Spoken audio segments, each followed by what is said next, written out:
Well,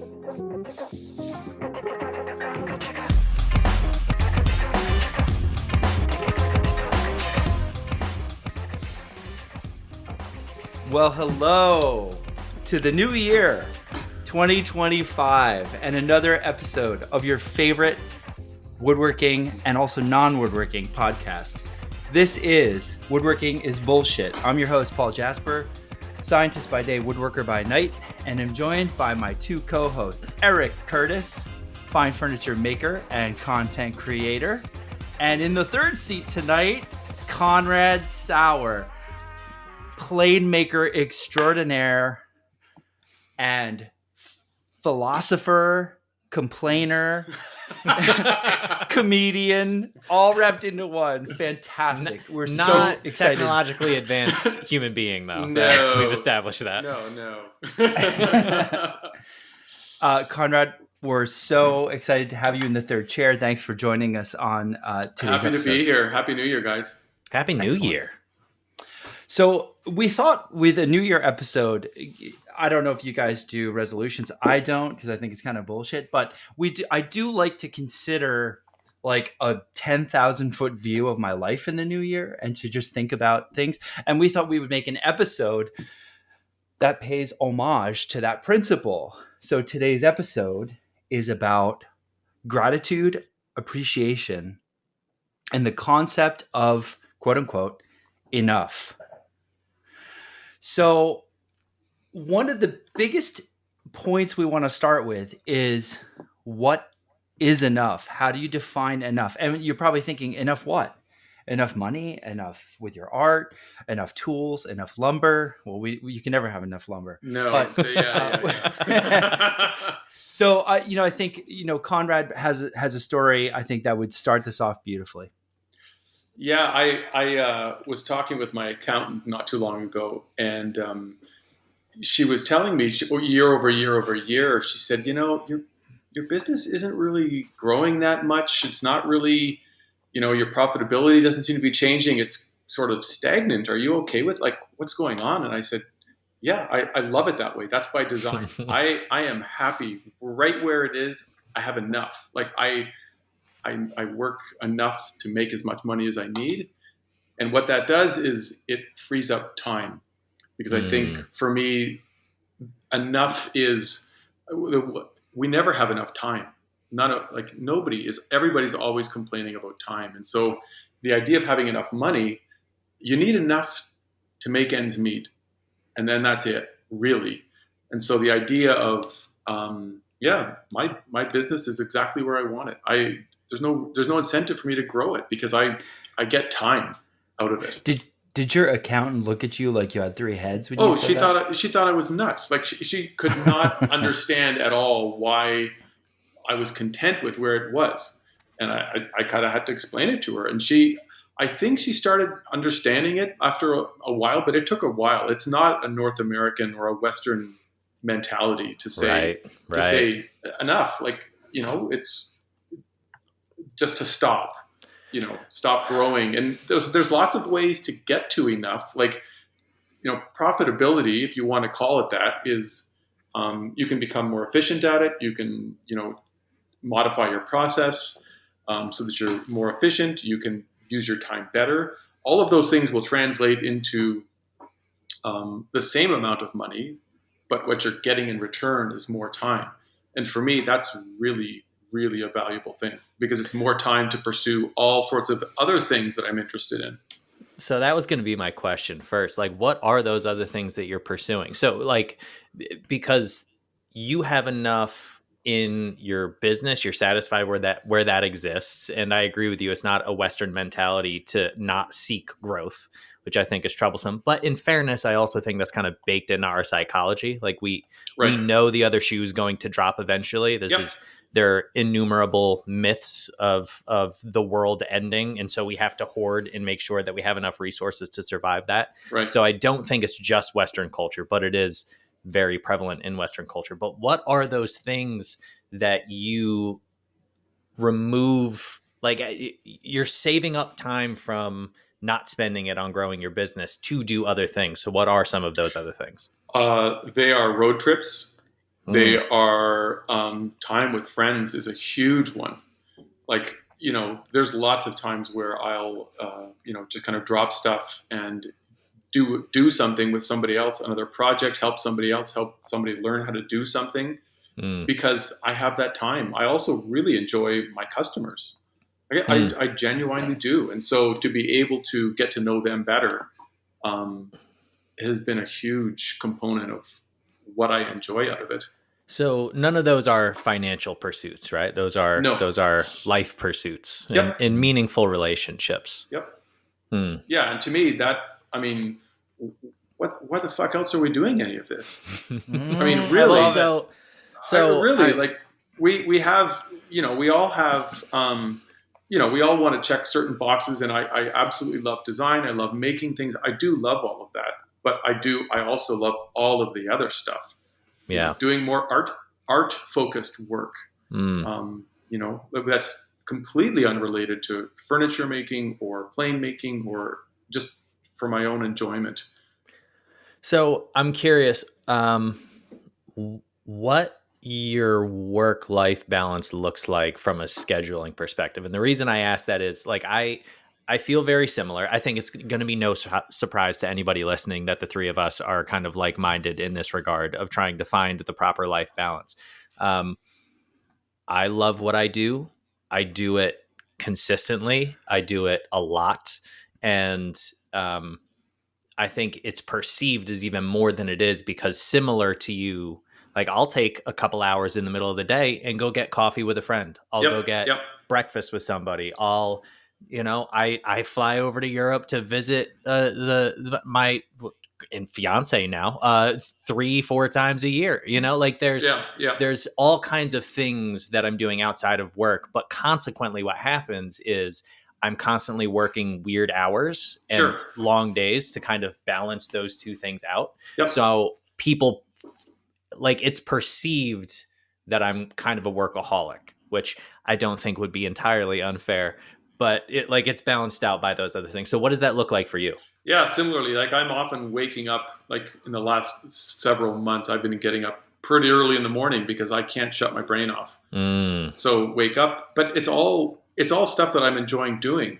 yeah. It's, upcoming traveling, upcoming teaching, um, you know, some work stuff, some renovation stuff, some road trip stuff, some vacation stuff. And so it's just all these elements. And so I can't fall back asleep. Just get out of bed. And you guys actually mentioned that in a previous podcast, and I was Mm. laughing my butt off because I could totally relate to that. Like I was just having this conversation with Sarah the other day because I laid New Year's Eve. I decided to lay a new kitchen floor. And we were hosting What a a party time, Eric, like what 7 a- hours later. Oh my God. But here's the thing. I got it done, right? Yep. Like it wasn't Yep. an issue. But consequently, because that happened and I had all of this extra flooring, immediately my brain went, oh, well, now I got to do the flooring in the other room. And the first room I thought of was the guest room or my office where I'm sitting now.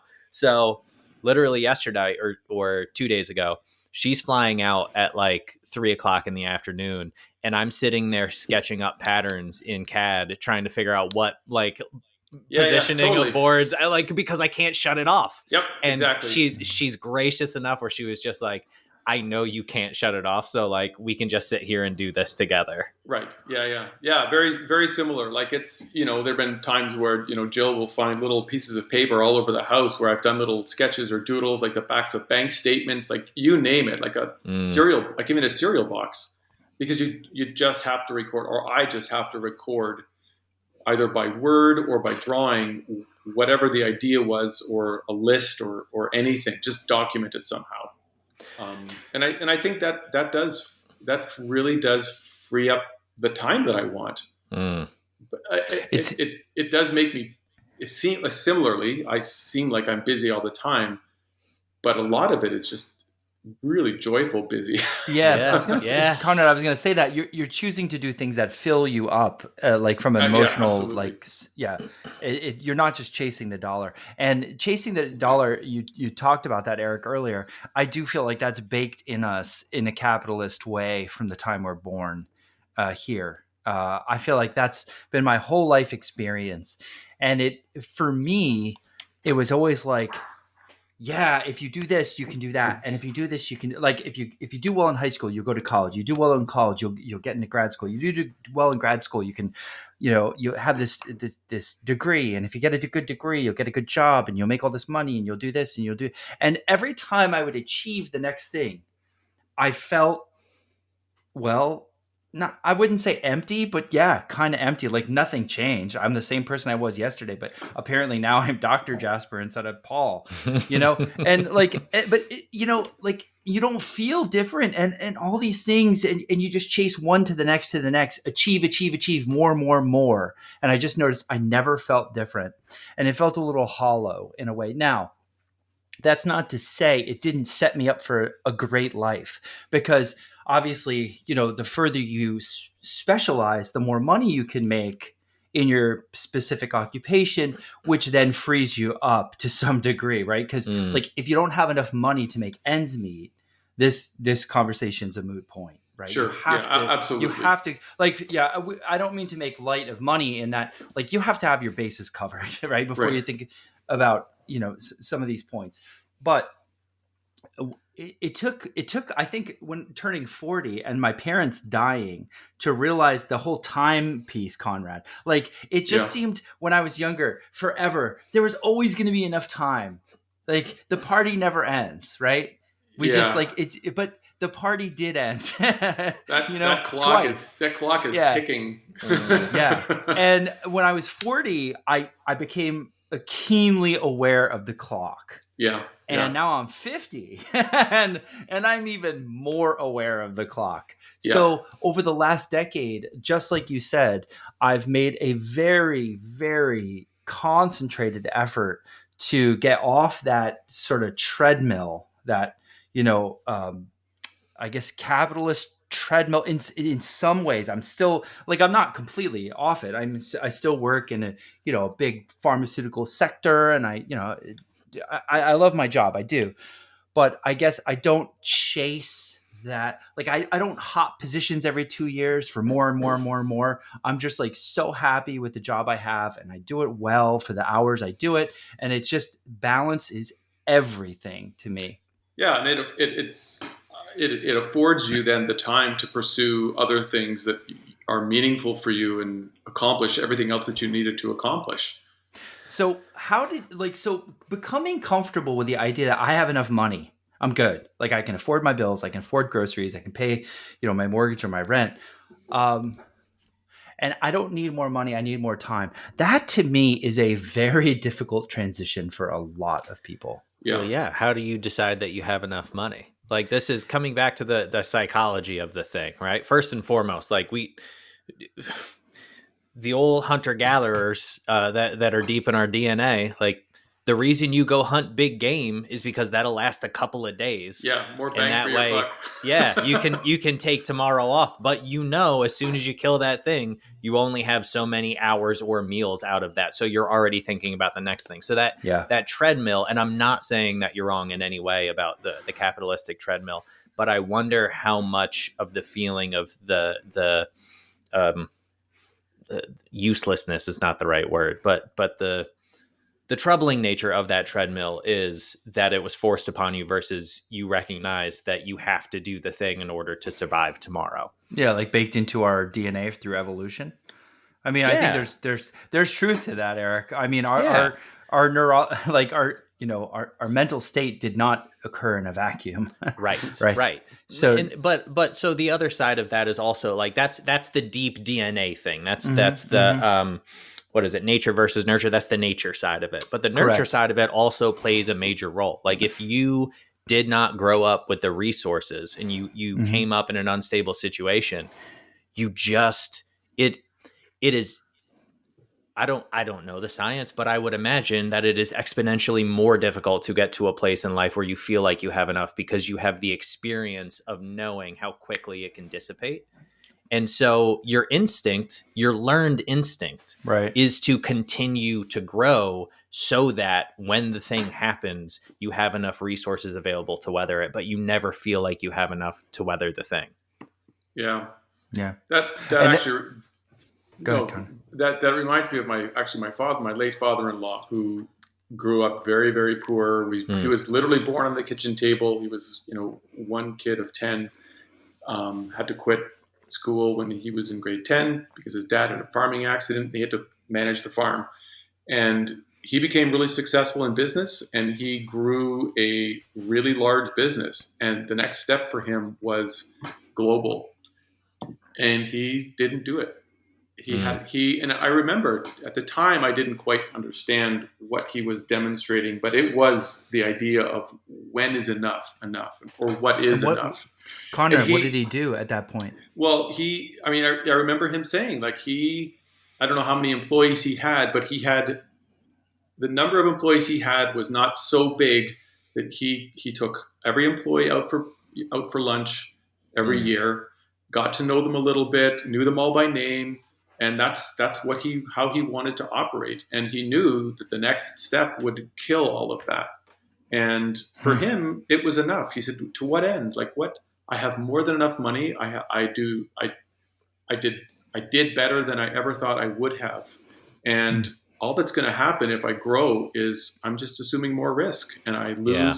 I lose that connection with my employees." And he really, really valued that. And so he sold it. And Yeah. at the Wow. time I didn't really get how profound that was. But in hindsight now, I wish I would have had a chance or taken the time to talk with him Mm. more about what informed that for him. But Mm. I suspect he grew up partly because he grew up poor, and they probably did find some moments of comfort when they didn't have much, but they were content, they were fed. Mm-hmm.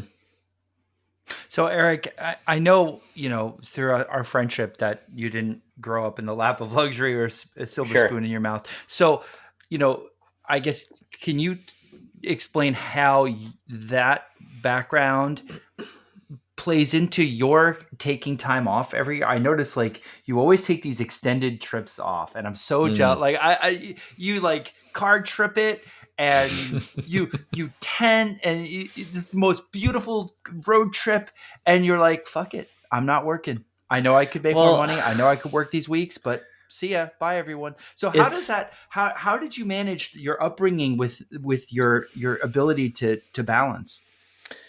well that specific extended break really came out of teaching. Like that was having those summers Hmm. off and recognizing the value of extended time off. That's where I learned that. So that was not a thing that I decided to do. It was a thing that I had the luxury, for lack of a better word, to experience. And I went, holy shit, is this valuable? Because I'm so much better on the other side of it.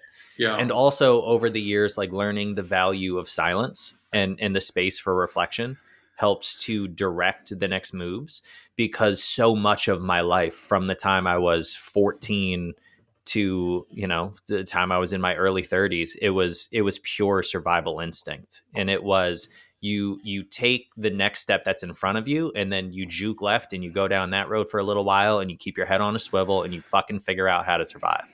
And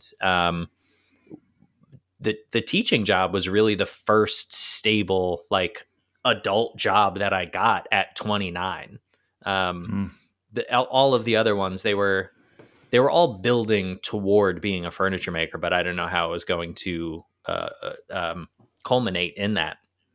So I think for the first time in my adult life, having a stable, predictable income and having the time off from extended breaks and summer breaks to also continue to build my woodworking portfolio and build that path enabled me to take time off. And now it gets to a point where I realize that before I met Sarah, for 11 months a year, I was hustling and grinding and doing the things I needed to do because that instinct is still very much in me. And then recognizing that I need the time to balance that out. So forcing myself to take an extended break and giving myself the space and the grace to think about what I want my future to be, so that I Hmm. can direct it intentionally toward that goal. How's your That's balance right now? fantastic.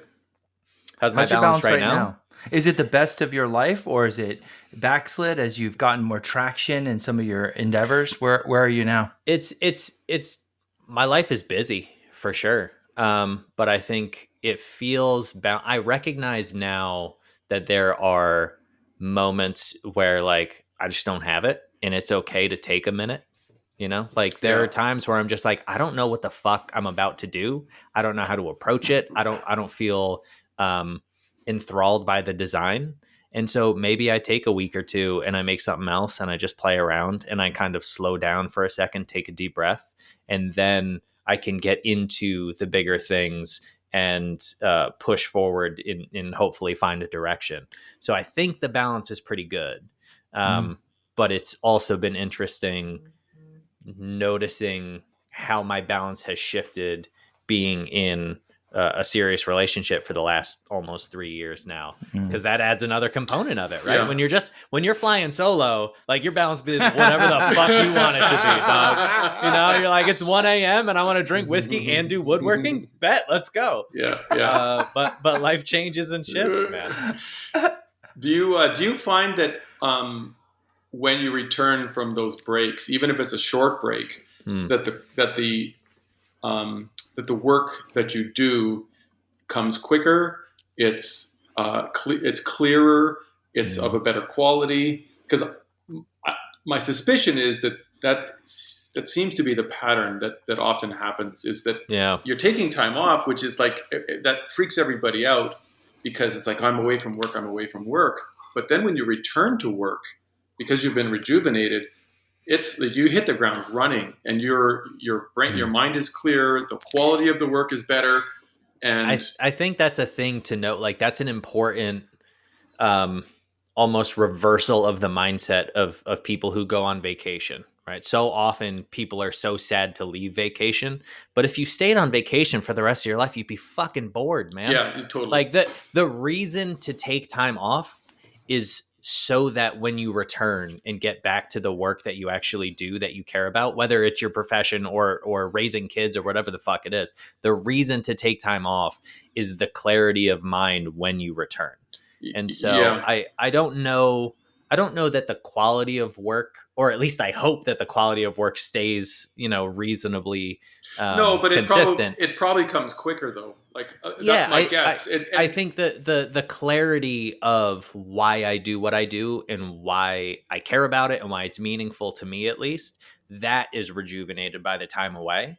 Like yeah, every time I take time away, I'm reminded how much I still fucking love making things out of wood. yeah, Like yeah, in irrational amounts. yeah, yeah, And so it's like it's absence makes the heart grow fonder. yeah. And coming back to it, then you have that rejuvenation of like, I'm back, and maybe I've had time away to separate from the thing, and now I can see it for what it is rather than what I was wanting it to be, et cetera, et cetera. Yeah.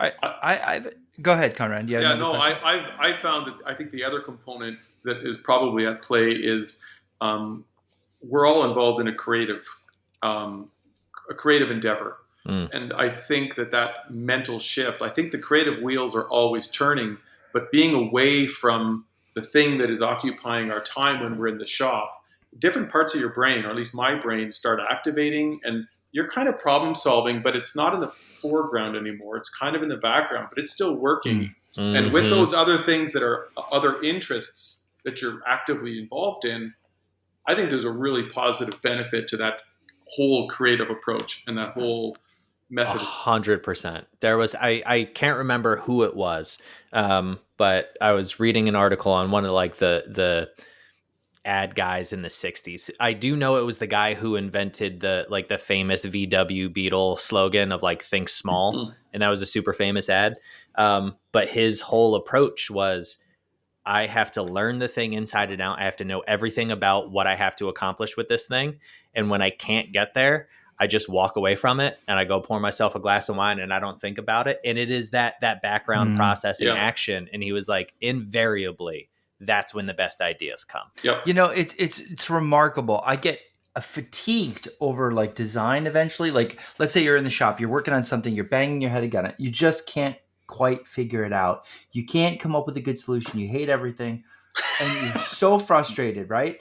And you just walk away from it for a day, and you come back and the idea just flows out of you effortlessly the next day. And you're like, why was I so fucking dumb the day before? Why was this so difficult? but this phenomenon, and this has nothing to do with what is enough or not, but we can get back to that. But this phenomenon is why I work the way I work, which is I have a skeleton and then I'll figure it out as I go. Like I was trying to figure out, I want to do some kind of inlay on the floor in here just to play with it because I've never done that. And I was like, I thought of a dozen, 2 dozen different ideas, and I was like, none of this fucking works. And then, you know what I decided to do? Start painting the wall, start tearing up the carpet, and I'll start laying floor. And then that is kind of when I put that thought in the background. So the doing of the thing allows the time for the background processing. Right. Yeah. Yeah. Well, we may not be talking about enough, Eric. I mean, and that's cool that worked out that way. We're not talking about enough, but we are talking about balance. And the balance conversation came out of not chasing the dollar exclusively, leaving time for yourself, leaving time to percolate, leaving time for creativity. So, I mean, it's intimately related. And I guess maybe a listener might think, I don't know, listeners, are you thinking this? Why don't you tell me? How do I know what's enough? Because I've seen so many people not ever find that point. They live their whole life gathering resource to the exclusion of fun, time with friends, family, gather, and they die with this huge lump of money in the bank because death comes sooner than they expect. They think, oh, I'm going to live to 100. It's going to be wonderful. I'm going to start spending my money. But after 70 years of saving your money, newsflash, you're not going to have a mental shift where suddenly you want to spend money or not much. You might have a 10% shift, but you're not going to go from a saver to a big time spender. People don't change that drastically typically. Okay, typically. Maybe some of you out there do. But so I've seen this time and time again, and this bears on the number 2 most common regret of dying people, which is I wish I hadn't worked so hard. And that's the number 4 regret. I wish I had spent more time with my friends and family. So all of this together makes perfect sense to me that you have to identify, draw a rectangle around enough. Like Conrad said, like I make enough money year over year, and I'm happy with that. What I want is more time with my friends, more time with my family, more time with myself to pursue creative endeavors. And so now the question becomes, how does one identify what is enough? Yeah. So that was going to be my question. How do you, I'm asking both of you in real terms, in numbers, how do you define what is enough? Because I had very specific parameters when I started my career. Like I knew what I... Go for it. What I wanted to do was to be able to pay my bills for 6 months in case something happened. That was it. That was all I had. And then as time goes by and like career progresses and now I'm at a point where I'm almost at a year's salary in the bank. Great. And that is the thing where I'm like, after that, I don't give a fuck anymore. Like I have enough. Right. So it's a very simple parameter of like, hey, if some shit happens, whatever the thing is, I'd fucking cut my hand off and I have to do PT and I can't make YouTube videos or objects for 6 months. I can survive.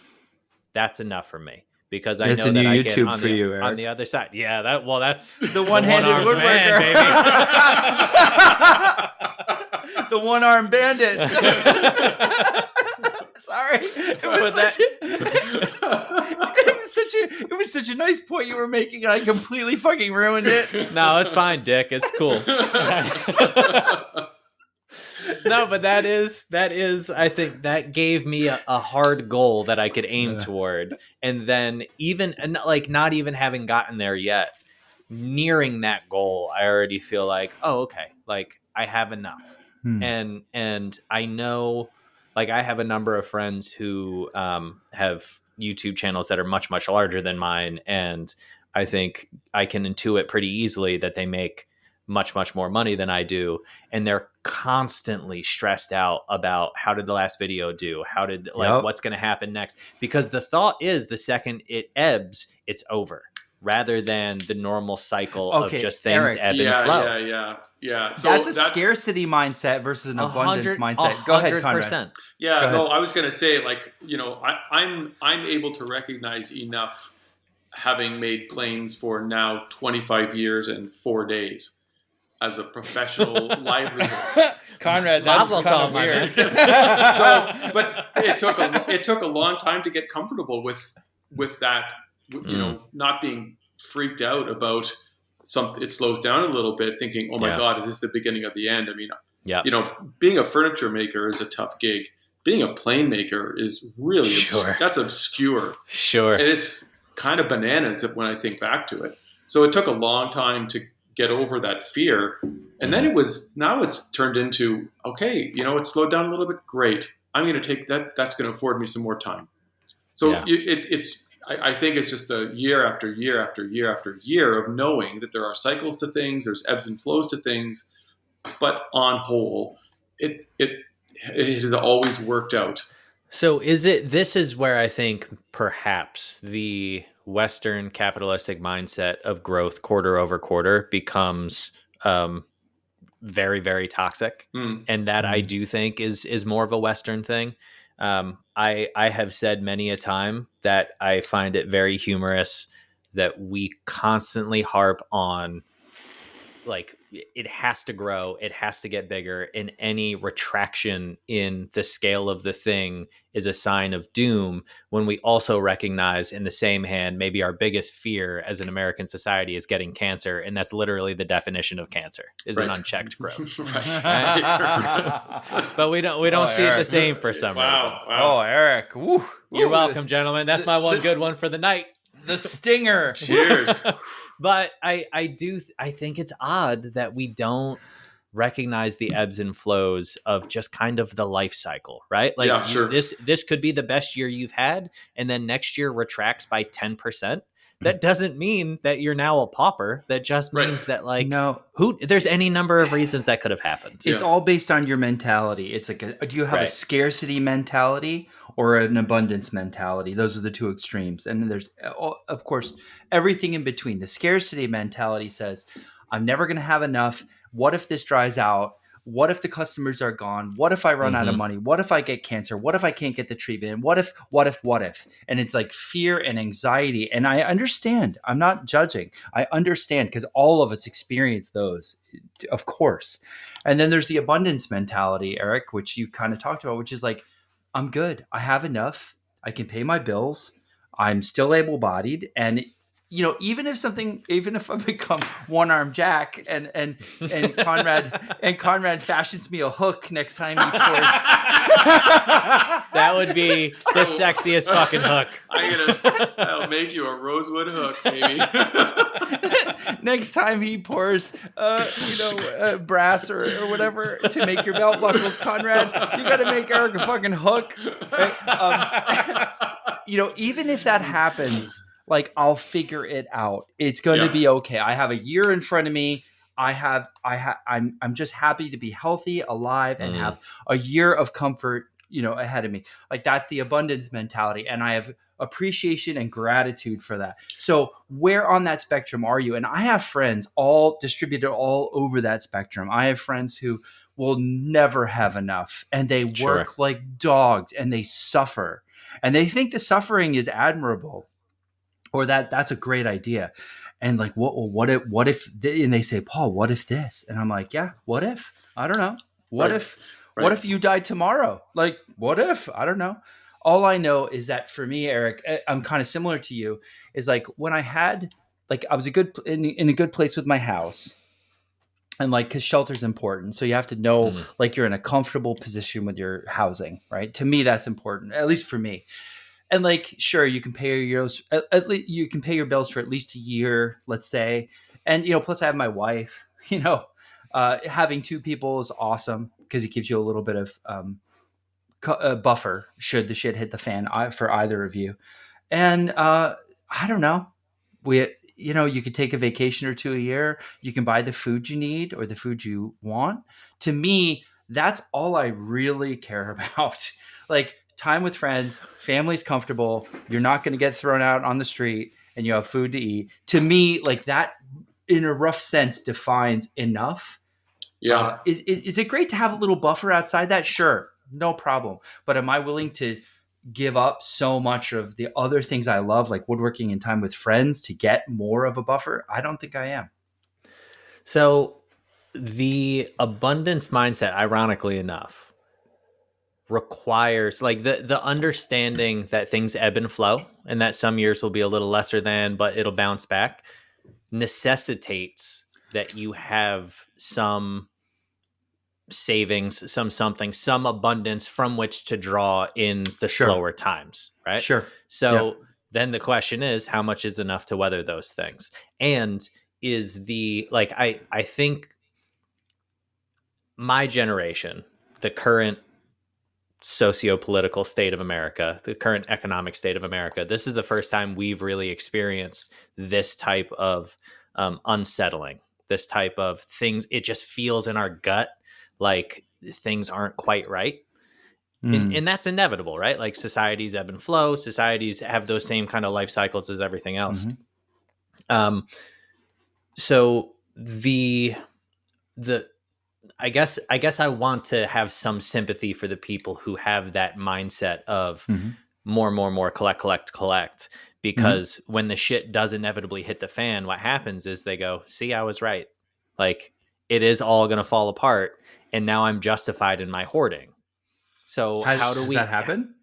well, not yet because we, and I'm not saying that wasn't like that I mean, sounded the more last time ominous that than I happened meant was it the. to be. I mean, the last time that happened was the Great Depression. I don't know. Sure, It's been a while. but that's what I'm saying. Uh, These like everything ebbs and flows on a bigger scale, on a smaller yeah. scale, and like the person who enjoys the suffering of the collection, like that is not a new thing.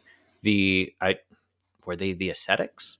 Like the old religious sects that would punish themselves because they thought Mm. like the punishment is what led to salvation. Like these are all kind of baked in psychologies. So how we Yeah. navigate all of these things for us in a healthy balance might not be chemically possible for another person, I suppose is what I'm saying. Fair. Yeah, I take that. So let me switch gears a little bit. We've been talking about enough in terms of money and for us and like how do you define enough? And Conrad and Eric, your answers like were super interesting about what, how do you draw a box around enough and what are you willing to give it out of your life and what do you save for the rest of you and your friends is great. Really interesting. Taking the concept of enough into craft or art, I think was an interesting spin. We talked about it a little bit. The concept of enough in your work, it's kind of Mm. I don't know. Like I was thinking, when you're making something, how do you know if it's good enough? How do you know if you added enough shit or enough decoration? Like, is it fancy enough? Like, is it good enough? Is it enough? Here's the short How answer. about that? You don't know. Like you just don't, especially at first, right? The hardest thing to learn in the beginning is if a thing is good.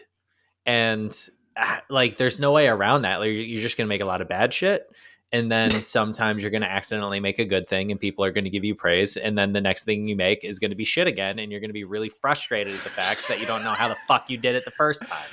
Conrad, how do you know your planes are good enough, bitch? Yeah.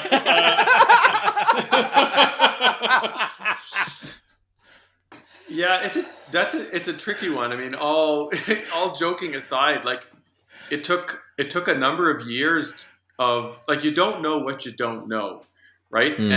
And I kind of learned how to do it in a bit of a vacuum with my old friend, friend Joe Steiner, and we just kind of figured it out. But for a long time, like I kept waiting for somebody to come along and point something out that I didn't know or that I completely bypassed because I just didn't know it. And it takes a long time, or it took a long time to kind of get over that, like years to kind of get over that fear. But you can also learn. I think there are processes that you can go through to learn how to evaluate your own work. I mean, obvious Mm, ones like just looking at what your peers are doing, mm, having a group of friends or colleagues or people that know you well enough to know your work, why you're doing what you're doing, why you do it the way you do it, that won't be afraid to tell you, Mm. I think you're capable of better than that, or have you tried this, That's so or invaluable. what it is. It's massive, and so it doesn't need to be a lot of people, but a handful of people that you can rely on for that is Mm-hmm. really, really helpful. And the thing is when those people give you positive feedback and tell you that it's good, you then trust and believe them that Absolutely. it is good, because they're not going to fucking sugarcoat everything. Yeah, when I was in school, every Friday we had a giant cork board in the studio, and it was 30 feet wide and 10 feet high, floor to ceiling, and every student, we all had to put our work up on this board, and we went through. Everybody talked about why they did what they did. We all had the exact same assignments, and everybody interpreted it differently, and so we had to explain why we did what we did, and everybody had a chance to critique it. And Mm, sometimes, in the beginning, everybody would be catty and it'd be stupid. But after a while, you realize, no, everybody's going to critique my own work, so I'm not going to be a jackass just for the sake of being a jackass. And every once in a while, somebody would put something up that was really, really good, and everybody just said, "That's awesome," and that's yeah. it. And so you knew that Mm. exactly what you said, but you really understood that. Yeah, okay, that was good work. But going Those through that process of critiquing Mm. effectively, like learning the language of how to speak about another person's work or even your own work, that can be taught, yeah. but it takes time. But I would encourage anybody. I don't even know what Mm. the mechanism is anymore, how that's being taught or where it's being taught, but it was an invaluable part of school for me. I'm same. This is why I had crits when I was teaching. This is why I still have crits at the end of every class I teach, even 1 week, 2 week, 3 day class. Doesn't matter. We're doing a little crit. So you can take a look at everybody else's work Yeah, and understand kind of what people generally think is working and what generally people don't think is. So you at least have that information. You can trust that we're going to give you honest feedback. yeah. Um, for me, it was a very specific moment where I realized that I was good at what I do. And it was similarly Yuri. I've mentioned Yuri Kobayashi a million times on this podcast and on my YouTube channel. She has been there since the very beginning of my career. She was one of the earliest teachers when I was at the 9 month at CFC. And she's just a bad bitch. And like, she will not give you dishonest praise. And Mm. that's why I trust and love Oh, Yuri so much. that's It's so, perfect. so valuable. And so it was this was last year. I was up at Mm. CFC and we were putting pieces in to a show, and she had this big beautiful piece that I had been up there several times over the prior year that I'd seen her kind of working on, stressing about, figuring out how it was going to work. And she got it done and we installed it. And everybody had kind of left and I was just sitting there kind of looking at it, and she came in to change something else. And Yuri knows that she's one of my mentors, right? And she's one of the people I admire the most. And I just kind of like jokingly, casually, I was like, Yuri, I hope one day I'll be as good as you are. And she just very nonchalantly was like, "What the fuck are you talking about? You already are." And it was Wow. because Yuri doesn't bullshit. Like, I think about that moment not irregularly, Yeah. because it was a really Mm. powerful thing of like, she's not going to sugarcoat it. She's not going to lie to me and just like boost my ego. And like, I've known Yuri for 12, 13, 14 years at this point. And she was like, "No, we're equals now. Like, you're not a student. This is not a student pupil relationship anymore." That was Eric, a I thought really that was gonna profound go. moment. Eric, I thought that was gonna go another way, where The she's other like, way, she was "You'll, like, you'll never you'll get never be as there." good as me." Stop That would dreaming, have been Playboy. that would have been so much better a story though. Stop dreaming, Playboy. You'll never be as good as me. So, uh, that's good advice for what is enough about your piece, the critique and asking others and comparing. Like, the last piece is like, how do you know you're good enough to like teach or to sell your shit? I think I get asked that a lot. How do I know if I'm good enough to sell my stuff? Everyone's like, Does somebody want to buy it? Then you're good enough to sell it. Like, hmm? it's a low bar. If somebody will give you money for it, then you're good enough to sell the thing. We don't have to, like, we can get so gatekeepy about like who's allowed to teach, who's allowed to sell, all of these things. Here's the thing. If you've made a handful of things, you know more than somebody who's never made anything. So you can teach that person a couple of the things you know. And then at some point they're going to be down the road and they'll go, oh, that guy didn't know what the fuck he was talking about. Of course you don't know what the fuck you're talking about. You've made 5 things, Right. but you know more than that person does at this moment. So Right. that's a Yeah. valuable conversation to have. Yeah. Oh, that's very true. All right, so don't overcomplicate it. If someone's willing to buy it, or if you have something to teach, you don't have to be a 60-year master to teach. You are enough. Like after 10 years, let's say you've made something repeatedly for 10 years, maybe that's enough. Stop gatekeeping. Stop making the bar unreasonably high to what a teacher can be. I totally agree with those views if you couldn't tell. Yeah. Because look, if we hold that bar of like a 60-year professional is the only teacher, someone who's made thousands of pieces, we're not going to have enough teachers to keep this craft alive, period. Also, somebody who's been making something for 60 years and has made a career out of that is probably successful enough where they don't have to teach for the money. So the only person that's going to be teaching in that position is somebody who's like retired and just enjoys it. So you're going to have 2 woodworking teachers in the US? Like, what are we doing? All right. So before we pivot to our next segment, I do want to end up on this idea of appreciation and gratitude because it goes hand in hand with our discussion of enough. So often that defining enough and not feeling that pull, chasing the belief that I'll be happy when. Like, how many times have you heard that? I'll be happy when I make more money. I'll be happy when I get my degree. I'll be happy when I'm in this relationship.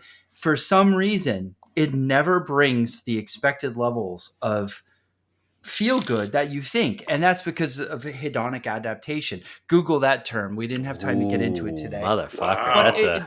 but more or less, it's the concept that we all have a thermostat in us, a happiness thermostat or a set point. And sure, things will move the needle temporarily. You'll achieve that thing. You'll get that relationship. You'll make that money. And sure, the needle will flex up for a time. And then, a week later, a month later, you return back to baseline. And the same is true with bad things. You'll flex down for a while when something awful happens, but you'll eventually find a way to get back to your set point. So that's called hedonic adaptation or the hedonic treadmill. And I think that's what prevents us, that's really what prevents this idea of chasing more, bringing with it more happiness. It doesn't work like that. Your brain does not work like that. Feel free to Google that term. There's tons of information about how our brain works with reinforcement and motivation. But the point I want to get to is what does bring with it a sense of more permanent contentedness. I don't want to say like happiness. Happiness is a tough term. It's so vague and it's so individual. I don't like happiness. Okay, but let's say contentedness. Maybe what brings with it contentedness is the practice, and I call it a practice of appreciation and gratitude. Both of you, why did I call it a practice? Because it takes practice. Yeah, it's a consistent thing. It feels weird at first, like to be deliberate about recognizing something on every day, recognizing something you're grateful for. It feels weird to remind yourself to do that, but it doesn't take long that you start doing it habitually. And what I found ends up happening is as you recognize all the things that you're grateful for, when I recognize all the things that I'm grateful for, the achieve more bar actually drops because I just don't need it. Like I'm just realizing, you know what? I need less than I thought I did. In some areas, I'm not talking financially, but in all sorts of other areas like this, some of the shit I used to worry about or obsess about. I mean, I'm in the fucking 50s. Like, there's lots of stuff that I can let go. I don't need to worry about it anymore. Did we just? No, he's back. He's back. Oh, did I glitch out? Yeah, you glitched. Well, you went to the fucking 50s and then your 50s. computer dropped. Oh no! Motherfucker! Oh, there he is. All right. At any rate, Eric, what's your gratitude and appreciation approach? We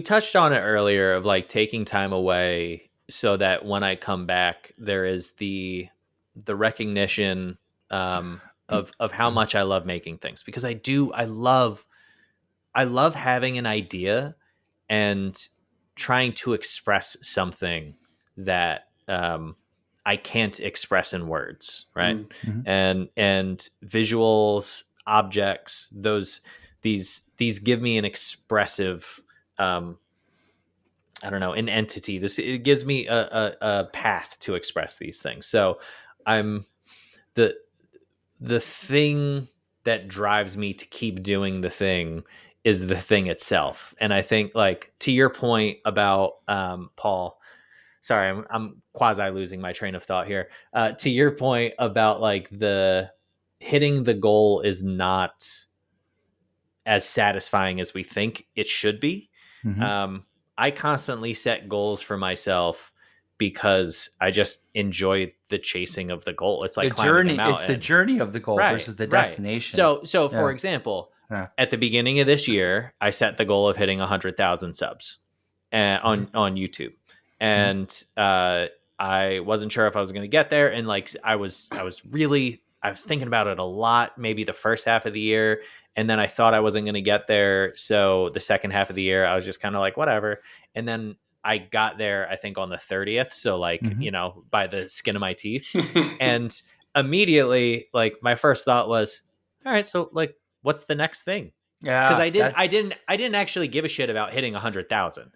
What I cared about was like it was a thing that I could set like just beyond the mm, horizon to mm, go see what's there. It's the mhm, mhm, curiosity of mhm, like, can I do it? I don't mm. know, but I wasn't judging my value as a woodworker, as a content creator, on hitting 100,000. Sure. So giving myself that thing to aim towards, and also knowing ahead of time that the accomplishment is not going to be as satisfying as I once hoped it would be. Like Mhm. that allows me to appreciate the journey of hey, how do we get there? Like what's Ah, I going to work, see. what's I not, see. you know? I see. So Hmm. no, I totally see that. So for me, gratitude and appreciation is a skill. It's a practice, and I have to do it every day. I don't always wake up feeling it. In fact, many mornings I don't feel it. You know, you just don't. You're not feeling it. But then you make that morning coffee, and if you train yourself to be like, "Wow, that smells amazing," Mm. like you grind that coffee, and you're like, "Holy shit!" Like like It's I one of should. the best fucking Yeah, smells. It I don't I is. know should. why that is. No, I'm just sorry. Like, I think it's important you take a moment instead of just blasting through it, or Yeah. to drink it. Like, just take a few seconds to just be like, I get to stand here and smell these wonderful smells, which is not Mm. always the case. And like this is a great start to a morning. And the more you practice gratitude about these little things in your life, the more it opens your mind to the whole concept of gratitude and appreciation. I make the coffee, I smell the smells, I get a mug made by one of my good friends, made it with their own Mm. hands, and I think about that friend, and this is a Sherelle Mud and Yarn. She imprinted leaves on it, and I broke the mug, and she made me another one Ah, you son of a just like bitch. it because I broke it. Ungrateful bastard. And she made Wow. me another one, and she imprinted like leaves on it from maple trees and birch trees and oak trees. And I look at the leaves and I think, God damn, I fucking love wood. I love these trees. I love wood. And then I drink that coffee, and you just take a moment, and it's just like all day I try to schedule in these moments. If I'm doing something tedious in the shop, I don't like, oh, let's blast through this. I just hate this. I take a moment and I'm like, you know what? It's amazing that I get to do this. I don't have any aches or pains in my body. I have a wood shop. This is amazing. And I'm making this for myself. I'm putting beadboard in my dining room so that when I sit in that dining room and I look around me at a table full of food and friends and family, we get to do it in an even cooler environment. Like this room's already pretty good, but like it's even more beautiful, and I'm making that sacrifice right now. Talk about appreciation and gratitude. It's like all around, and I feel like you have to practice this throughout the day, and sometimes I'll hit Conrad up for a conversation on this. Like, if I'm not feeling it, sometimes I just text Conrad about shit, and next thing you know, we're like gratitude buddies, and we're having a conversation about it. So like, I do think reaching out to friends is huge, right? Eric, Yeah. you and I wax poetic Yeah. over whiskey. Conrad, Yeah. so you don't have to do it alone. Your friends are great, but if you can practice gratitude and appreciation, I think it'll help you make your decisions about enough. Well, I agree with everything you just said. But can I just, for anybody listening who might think that practicing gratitude, quote unquote, is corny and like, yada, yada, yada.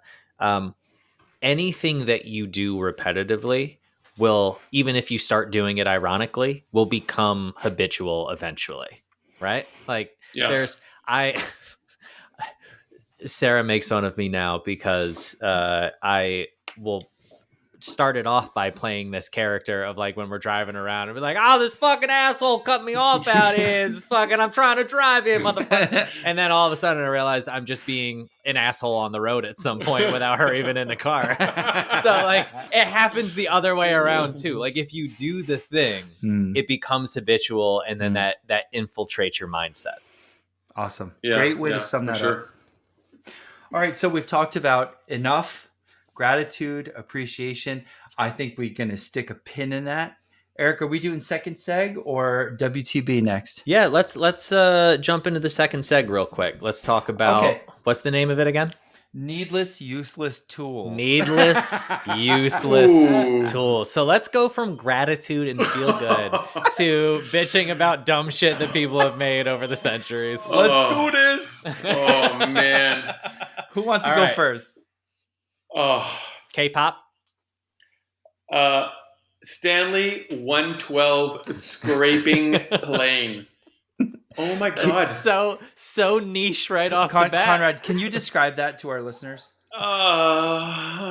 It's Can we get that as a sound drop? Yeah. Yes. We're gonna open every show, Eric, with Conrad groaning.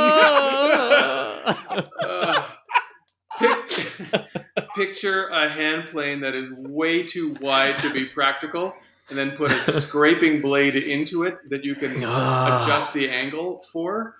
And I don't know what the blade is, like 2.5 inches wide. It is. Yeah, it's a bad boy. It is terrible. It is a non-functional tool, really. Like I wanted one for years and years and years when I didn't know any better.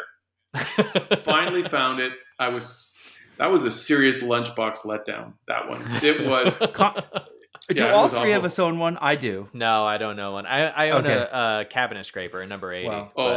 Not the 112. Yeah, the 112. The 80 actually Useless. is. The 80 is actually 80, useful. Yeah, 100%. The 112 blows goats. I honest to Christ, I used to work for Lee Nielsen and do the hand tool events, and maybe every 2-3 shows somebody would come in and ask me to set that up for them, and I would just be like, I don't fucking know how. This tool is useless. Yeah, it's terrible. Well, that's the thing. I always assumed it didn't perform well because I didn't know how to set it up right. No, it's just a bad tool. I don't know. I think we're gonna hear from some listeners. Somebody will say this tool ever. Yeah. I used it under this one specific circumstance, and it was very helpful. Yeah. But then, hey, Lee Valley came out with a variation where you can tilt the handle, so all's well that ends well, right? That's true. All right. Next up, are we doing hand tools first? Eric, you're up. We'll go hand tools first. Okay. This might be controversial. Dumb, useless tools. The marking knife. Absolutely fucking useless. What? You don't need to buy a flat back marking knife. You can just use any fucking sharp piece of steel you have in the shop. Stop spending $140 on a fucking Damascus feathered double bevel diamond tip piece of bullshit. Just pick up a fucking box knife or pick up a goddamn plane blade. Eric, one of my friends made me a Damascus fucking double. I'm not kidding. I'm not joking. I believe you. Hey, they're pretty. I like them. I like to look at them. But stop spending that much money on a knife and then being like, well, I don't have money for lumber. Hey, dog, you just, that was 50 fucking board feet of white oak right there. All right. Well, funny enough, Eric, your answer bears on mine. Okay. Because I hate the traditional veneer saw. The one with the teeth, and you got to go back and forth a fucking million times to get it to cut, and it never cuts, and it just tears the fucking veneer to shreds. You know what I use? A Damascus marking knife. I love it. So Paul, I want to hear your ideas on the English style veneer saw versus the French style. I don't know what you're talking Exactly. about. Because I use a goddamn X-Acto knife to cut all my veneer, and it works amazingly well. So all these fucking veneers, oh yeah, you gotta get in that 50 passes to get a nice clean edge. I'm like, wow, you motherfuckers are wasting your time. Yeah, X-Acto knife all the way. All right, X-Acto knife for the win. Machine edition, Conrad. Oh. Or like no. No, Keep it's going. not. Keep going. It's not a machine. It's not a machine. Okay, go ahead. I recently acquired a very, very rare Emirate pattern maker's vice that has 3 jaws to it. It rotates 360 degrees. It tilts. It is the equivalent of the electrocardio flukes from How the Grinch Stole Christmas. That thing that is driving around in the kid in the it's supposed to do everything and it does nothing. It is. I was so excited about it, and I got it. I cleaned it, took it apart, put it back together again. It is too damn heavy to even lift it to use in any practical application. The jaws aren't parallel to each other, and because it's round, you can't correct anything. Like you can't shim it. You can't. Anyway, It's round. I'm thinking of something entirely different. Yeah. What's the name of this? Now I gotta Google it. It is an Emirate. I believe it's a 9A vice. It's ridiculously rare, and the reason it's rare is because nobody bought the damn thing because it's useless. It answered. Shit. Okay. It looks it's a pattern maker's vice. Yeah. It looks wicked. The Emirate pattern maker's vices, the woodworking ones, are fantastic. Interesting. This thing is a train wreck. Okay. Yeah. Conrad, I remember when you told me you got it, and I remember awful. You had wood over that thing, and when major. it didn't work out, I couldn't believe it. I was so pissed off. I was almost offended, really, at how terrible it was to use. Yeah, that's a bummer, man. Oh, yeah. It was. Anybody want to buy an Emirate? Nah, I'm good, man. I'm all set. Thanks, Jeff. Jeez. Okay, so I'll go next because I'm pissed off now. My buddy Freddie Roman, who you'd think your friends are going to protect you from making bad decisions. He's like, yeah, I got this beautiful Powermatic scroll saw. And I was like, oh, Powermatic, it's got to be good.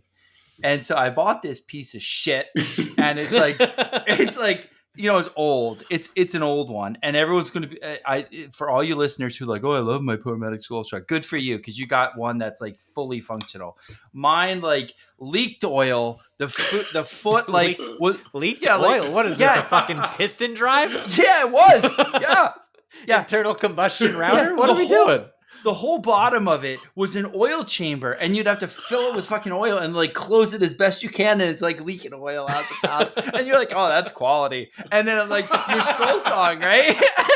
and the foot's like all busted up, and you can't get replacement, or like I couldn't find. And so you like make one out of a washer, and you fucking file it, and like kind of rebuild the foot as best you can. And you're like, oh, it's fine. It just needs a new blade. And I put up with this piece of fucking shit for like 3-4 years, and sure, I got it working, sure, whatever. Wow. But man, selling that thing was like removing an albatross from around my neck and throwing it out to sea.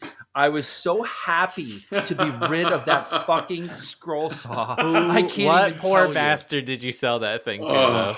I don't even know, Eric. Please. I think I gave it away. Oh Christ! All right.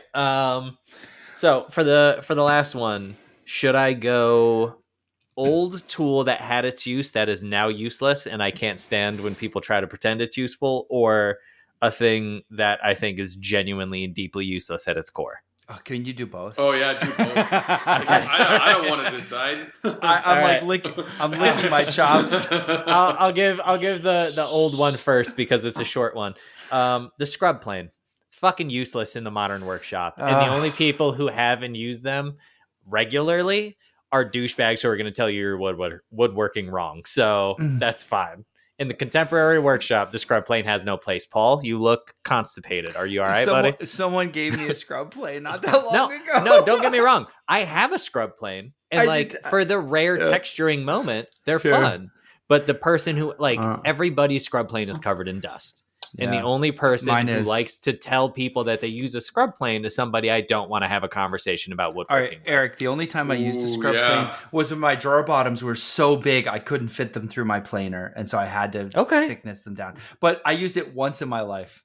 Yeah, because it's fucking useless. That's one. Plane maker. The second one. Plane maker confession time. I have never used a scrub plane because I understand it theoretically, but I just took a number 5.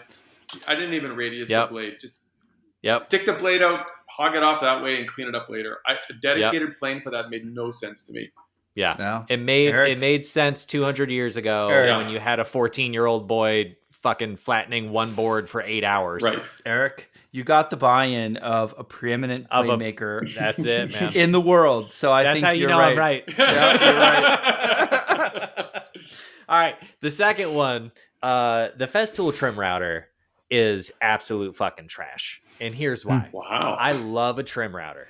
It is my favorite router. I use it for 90% of the joinery applications that I use a router for.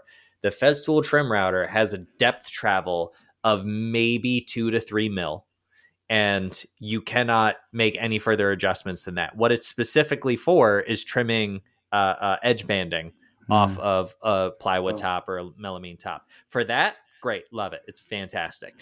If I can't travel a bit, and also like the bit that you have to have has to be less than like 5 mil in length, because otherwise it'll just completely bottom out every time. So you made an entire machine for this one specific application that you can do with 72 other fucking machines. It's absolutely useless. Well, there goes Eric's endorsement there deal. goes the sponsorship. Nope, they still love it. It's great. I just hate that machine. Speaking of endorsement deals, Eric, I think we should change topics now. Okay, all right. So here in our pre-call about this episode, we were talking about how we were going to approach our ad read for our good buddy Bill Burkle over at WTB Woodworking this week, and Paul said, "Hey, I don't know what WTB Woodworking still does, and we've done 2 ad reads for them." All right, look, the dude is like trusting us, right? He's like, yeah, just read my, he's trusting us. And every week we do fuck all about WTB Woodworking. The first week it was a Hallmark movie. How do we, right? and Chad, still the greatest thing I've ever put on the internet. Chad and Will wind up together, and Marie is home alone. Plot twist, amazing. The second week, nothing. The 2 ladies read it like they were OnlyFans vixens. And we asked them, what is a lamello? And your girl's like, Eric, she's like, that sounds like a type of lip balm. And my girl thought said Titebond was the reason that you married her. So this is fine. This is true. No, it's not true. But I just started wondering, like, okay, I know nothing about Bill's business, and I'm like I'm a total dickhead for not knowing. I'm serious. So like, just give me like some serious. I just feel like shit for always like doing these comedy sketches over. Tell me the deal. Tell me the deal. I regret nothing. WTB Woodworking is in Pennsylvania. Hold, please. Huntington Valley, Pennsylvania. So correct. Maybe 20 to 30 minutes outside of Philly.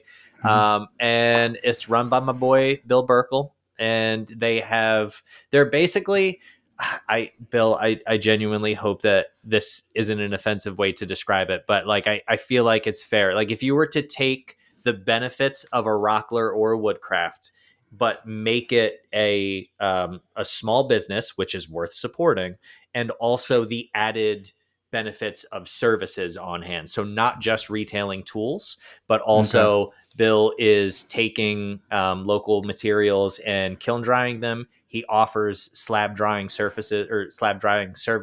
So if you have a tree that gets slabbed up, you can call him up and he can kiln dry it for you.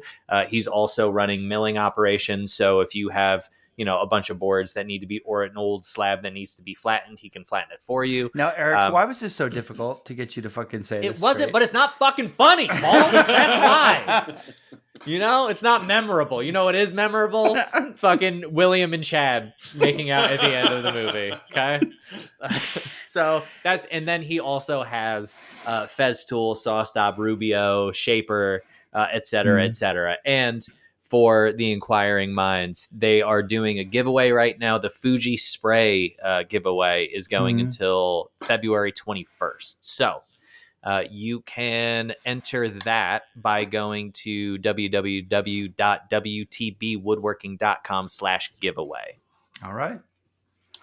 There we go. Thank you. That's all for you need to actually letting me know what the fuck I we're talking want the about. people to know that what I wanted to do for this ad read was there's also on January 30th at 9 a.m. Dan Dempsey is going to be there giving training and demos about LaMelo.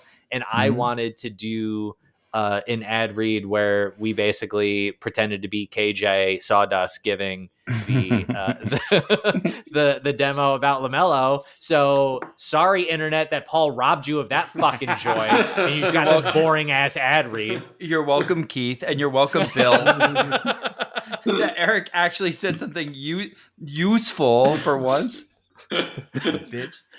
All right. With that, we're at an hour 10. I think it's time we wrap up and move to the after show. But before we do, I want to thank our patrons for we've had quite a few over the last few weeks. Thank you so much for supporting us. We'll start with Matt Lewis, Marius Thorenson, Mike Weber, Evan Cowden, Michael Zelnamdi, Stephanie Robbins, John Sheehan, and Ian Thompson. Thank all of you. You guys for are supporting fucking us. heroes. Thank you. It does offset our hosting costs and our obviously our equipment costs that we paid up front for this, and it just keeps us the appearance fees for people like Conrad too.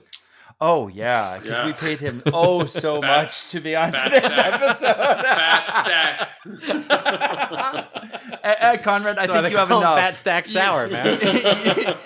I think you have enough. Man, I got enough. All right, well, everyone, we hope you enjoyed this. This was a particular topic we took on because of the new year to help prioritize balance and gratitude and appreciation and figuring out, how much is enough and how to add more joy and appreciation to your life without chasing more on that hedonic, unrewarding treadmill. I hope you enjoyed today's episode. And again, Conrad, thanks so much for adding to today's discussion. Yeah, thanks. And we'll see you. Thanks for being here, buddy. Yep. We'll see you in the after show. Awesome. I have no idea I don't know what we're going to talk about, but we'll figure it out soon. Talk about Bill Figure it Burke. out Okay, now. bye.